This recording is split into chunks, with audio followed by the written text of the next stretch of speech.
Guys, welcome to my YouTube channel Piku lifestyle. অনেকদিন তোমার সাথে কোনো রকম ভিডিও আমি শেয়ার করতে পারিনি, একটু প্রবলেম থাকার কারণে।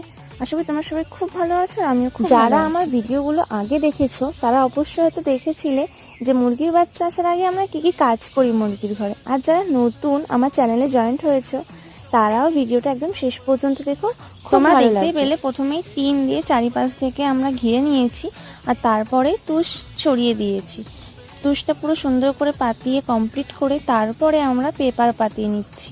আসলে যে বাচ্চাগুলো আসবে মুরগি, ওরা তো খুব ছোট। তোমাদের সাথে কথা বলতে বলতে এখানে আমার পুরোটাই কমপ্লিট হয়ে গেছে পেপার পাতানো। এবার জাস্ট ওদের আসার অপেক্ষা মুরগির বাচ্চাগুলো। আর এই দেখো বলতে বলতে ওরা চলে এসছে, বাবা এখানে কাউন্ট করে নিচ্ছে। আমাদের এবার প্রায় 2000টা মতন বাচ্চা নেওয়া হয়েছে মুরগি। ভিডিওটা ভালো লাগলে তোমরা অবশ্যই ভিডিওটা লাইক করো, চ্যানেলটাকে সাবস্ক্রাইব করে যেও। তো দেখা হচ্ছে নেক্সট পার্টে। টাটা, রাধে রাধে।